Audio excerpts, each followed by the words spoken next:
at the last feed of the night because I'm going to go to bed after this one, and we're already at 10 feeds already. I believe so. I don't know if I didn't delete it. I think yeah, I think it starts with the one in the parking lot after that from the library and then on up and then uh, the temple is set for all its manipulation and Antoine LaVey using the woman kind of thing, and it can be the woman because the woman is more easily manipulated because her not having the hemisphere in here. But she can be more easily manipulated, but then she cannot. It's how do I explain it? The man, if you get him thinking with one side or the other, he's either thinking of his dick or his head. And then, you see what I'm saying? And the woman is thinking in tandem with both.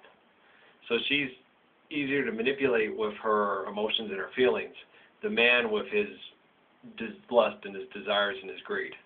So his arrogance, obviously, with Chris Hitching, and stuff. Where you look at Oprah and Jenny, they're more driven by their emotions, and so it's she's moving over here because she has to do this. She's moving over here because she has to do this.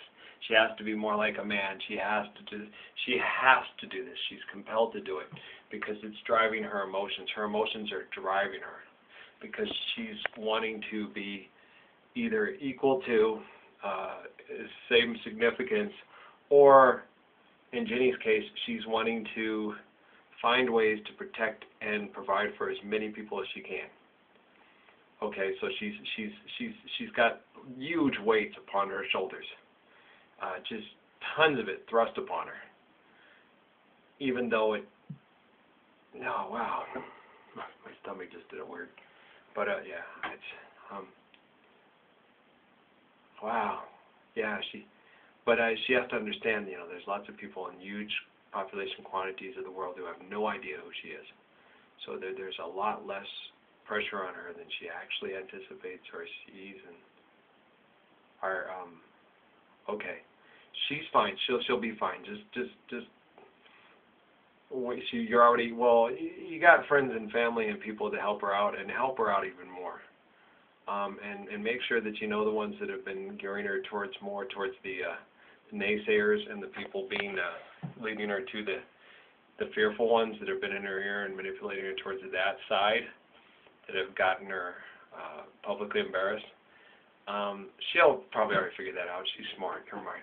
I'm stupid. I'm sorry. I get B, you know how I get. It has nothing to do. There's lots of attractive women out there, man. It's not like she's the hottest woman. I mean, okay, let me rephrase that. Okay. It's not like she's the only hottest woman in the world. You know what I'm saying? How do I say that without, oh, shit. I'm in trouble. I mean, look at Alicia. I mean, she's fine. This is causing problems. Gosh, damn, why don't I just stick both feet in my mouth and just stop talking altogether? Shut up, B. You're not helping. I could quit telling me to shut up. I'm the president. Quit treating me like I'm a flicking little ash can barrio non-essential night guy. Like, hey, this is my bitch. Shut up. I'm serious, man. I know you're the president and everything. I'm not disrespecting you. I'm the Messiah, and look at how I got treated. Get over it. All right? I'm trying to think. I'm trying to help. We're very good isolated conversation right now. This is really good. I'm trying to walk through it. This is like a personal, private conversation. They don't give us any private life. We can't sit. I cannot talk to you. You don't pick me up, take me to the White House, sit me in a room, talk to me like I'm a regular human being. So this is my video. It's my YouTube. It's my Facebook. So you see what I'm saying now? Obviously, it's not. You don't have permission to post something intelligent. Obviously, it's always censored and stuff like that. Obviously, my intelligence is censored. You're not as intelligent as you think you are. Oh, really? Who's the one trying to pass a fiscal thing for a bunch of artificial reality to keep killing our real reality? I don't even want to start talking about it. You want to go around again? You want to go around again? Huh? You want to start throwing some rocks? Because my rocks are real and they'll really hurt. Do you understand me? You may be the rock, but I'm the rock of foundation of faith. Do you understand me? Don't throw this shit past me anymore. I love you very much. You're my brother and you're my dog. All right? But you roll this shit past me again, I'm gonna hurt you. You went the political route. I went the ghetto route. I went the old school route. I'm the one who got marginalized, treated like shit, and put in jail and shit like that. It wasn't that. When have you been to jail? Wasn't that bad. Other people have been through worse. Well, I didn't even deserve to go. Neither did they. Obviously, Angela went through a lot worse, didn't she? Okay, well, go tell her it wasn't that bad then. Huh? Do you have to sit there and listen to that spiel from those three little fuckers? And have to keep I have to keep my composure? Yeah, lucky they bailed me out, or I probably would have, I don't, you know me. Because I think on my feet. You talk too much? I talk too much, huh? You don't talk enough. Because we still talking all this bullshit in Congress. They're going to come back to work. We're going to throw around false irrational values, which is destroying the means to existence for our very human existence. You don't talk enough. I don't want to hear it right now. You're really getting on my last nerve. This wasn't supposed to go in this direction. I'm not distracted by the woman. I just want to know how she is, and I'm sorry she feels so bad, and it hurts me when she hurts like this. I feel it in the depths of my very soul. And then the young girl, too. They use them. And they're beautiful. And it's not an infatuation because I want to put my penis inside of them. So what's...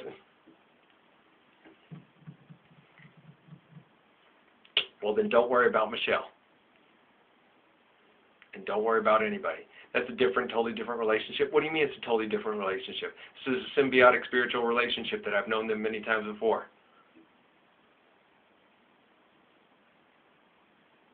I held her in my arms, and we cried and missed Abner in spirit. I know what it's like when she's crying, when she's dying, to be there to comfort her in the same ways that you've comforted her and comforted others. Don't start with me. What'd he say? What'd you say to him? Yeah, and that was all just an orchestration, and you didn't even know it. But it's still an orchestration, but it's still very real. Okay? And they manipulate you. And who did it? The Temple of Set. So do you think I should worry about her? They've been through hell too. And so have you. And I'm sorry. I told you we ought to not do this stuff publicly, but people need to know. They've been manipulating your private lives, your personal lives. They watch every second of it. They put little cameras and little rings like this and on flies and everything so they can see and manipulate and use everything against you. And then they can turn two best friends against each other and turn one into a politician and one into a madman. You see it? And we can't see each other. I've been longing to see you, meet you, go to a barbecue, give you a hug, tell you how much I love you and I miss you. And I'm stuck here day after day after day wondering why we aren't stopping this idiocracy and starting intelligence, B. Do you know how hard it is to be isolated here and have this intelligence and have these conversations and have these random access memories and have these mathematical equations that have so much beautiful perfection and they're not being applied because of stupidity? And I know you have to be part of the great stupidity. I understand that. But how do you do it? Same way you're going to have to go down and I'm going to go in, I'll do it this week, but I don't want to have to put up with it for too fucking long. I'll go put in my applications, I'll go get me a job. I put in for food stamps. I was very honest with them. Told them exactly who I was. They all sat and they were very polite and they were very honest, and then they were like, holy crap. And I told her that. I said, I'm really hard to take. And she was a beautiful lady. And they were. And the other lady, they know who I am. Okay? People know who I am. And they're like, whoa. Wow. It's deep. And the one lady with the brown shirt, I didn't get her name. She was absolutely amazing. And she was smiling. She goes, this is our job. And we want to make sure people eat. And the other lady was too. We want to make sure that these children and these mothers and these people are eating. And that one man that walked up when I went in there, I forgot his name. The one that looked like an older Jesus, but had the hip displacement and the bad walk, and it took him, she patiently waited, it took him 2 minutes to walk up there. Yeah. And it was hard for him, and it hurt when he walked.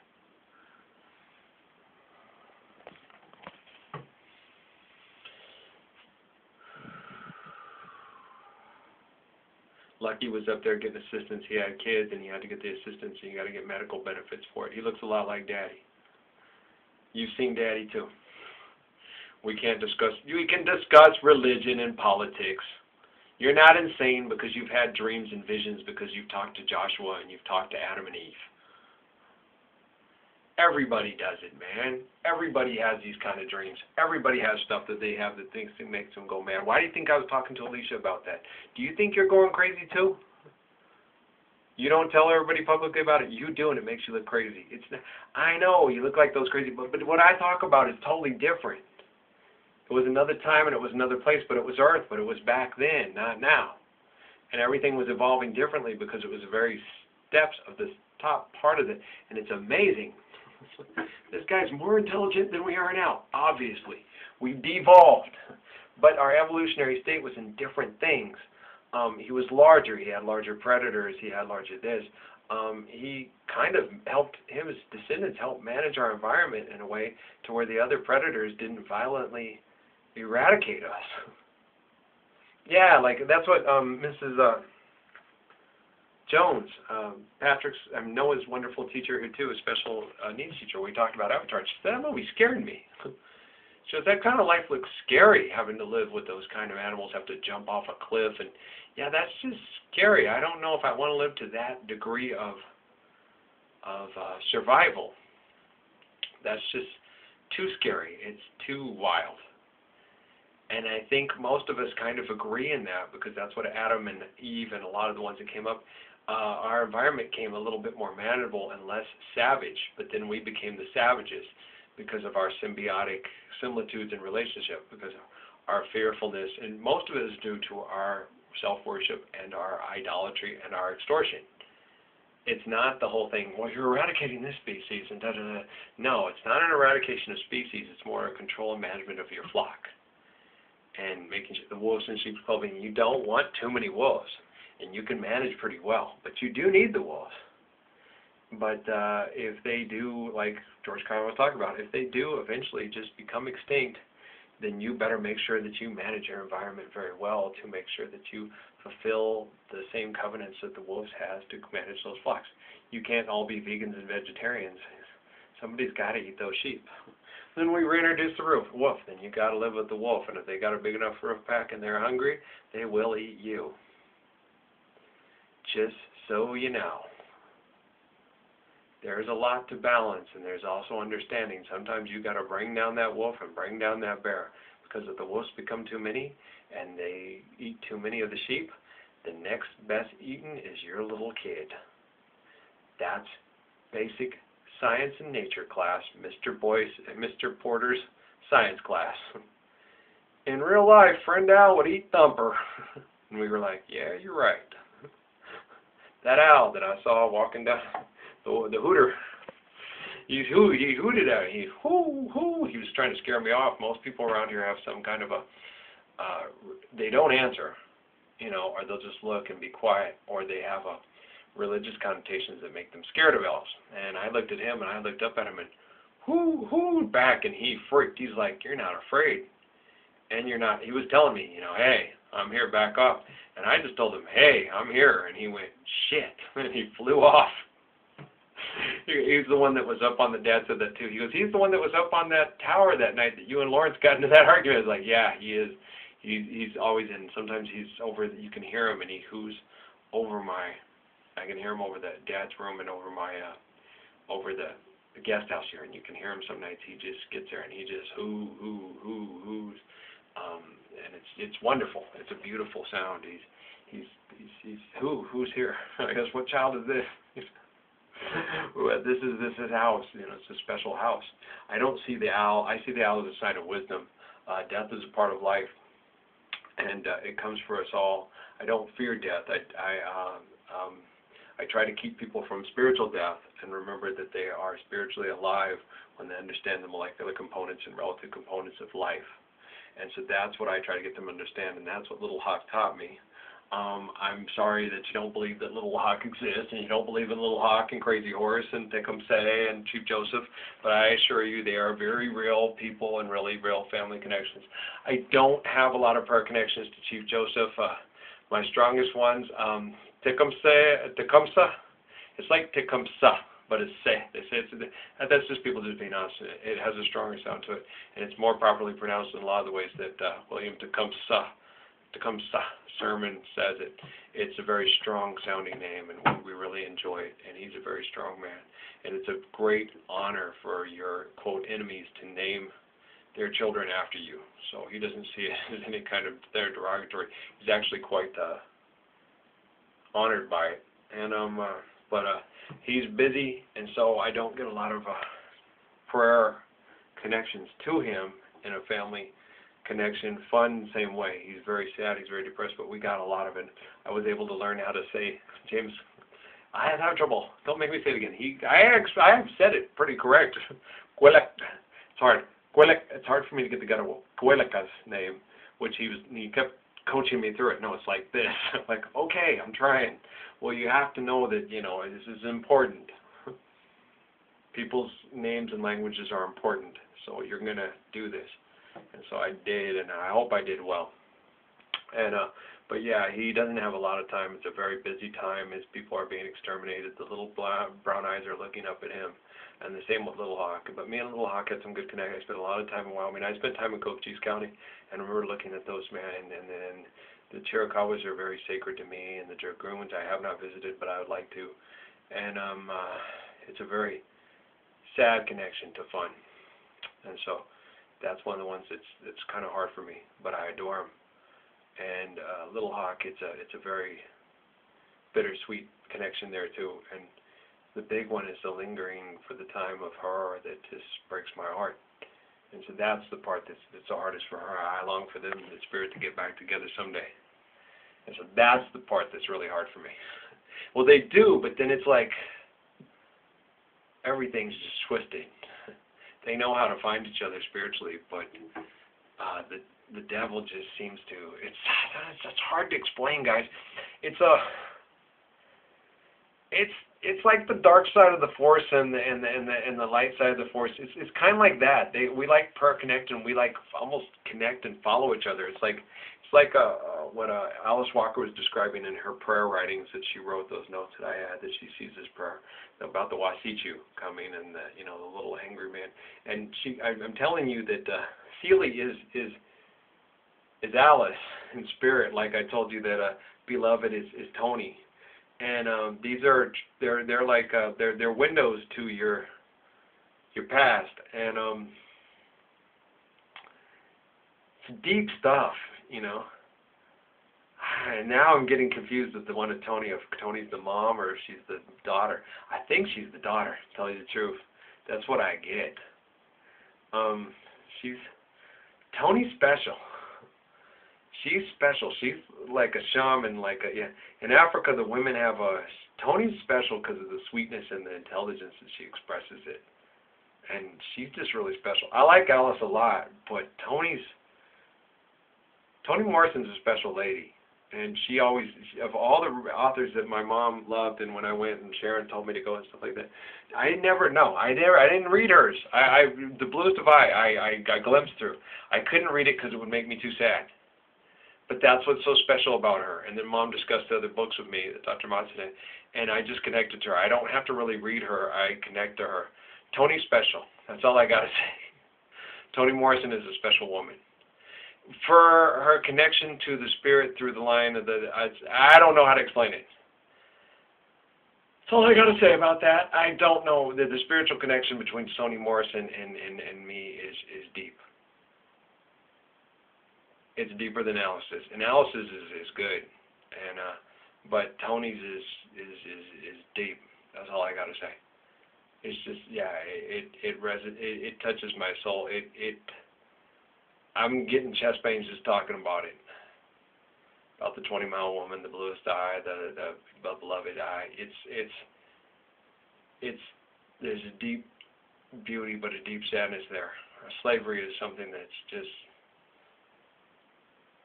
I don't want to hear to it, and that's what we've been perpetually a part of, and it's really hard for me to say. And so then I have to sit there and talk to that beautiful lady at Vesta Foods and say, well, that's only bad from a certain point of view. I take Porgy and Bess very seriously, okay? I take Beloved very seriously. I take the Bluest Eye very, very seriously. from my point of view, Ralph Ellison, Richard Wright, Zorna, those people I have strong connections to. Zorna, we drive each other crazy.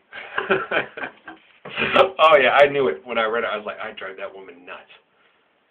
She'd be pissed off at me all the time. Oh God, she'd hate me, but she'd love me. I knew it. I was like, she'd love me, but she couldn't stand me. She'd be like, oh, I love you. I want to take him and possess him and then beat him. It's funny. When I was listening to Joan tonight too, when she did that one song, and she does a perfect Bob. She can impersonate him perfectly. It's hilarious, man. I forgot what song it was. The circumstance, whatever. I can't remember what it was, but it was funny. Oh man, he pissed her off. But I was listening to She's Special.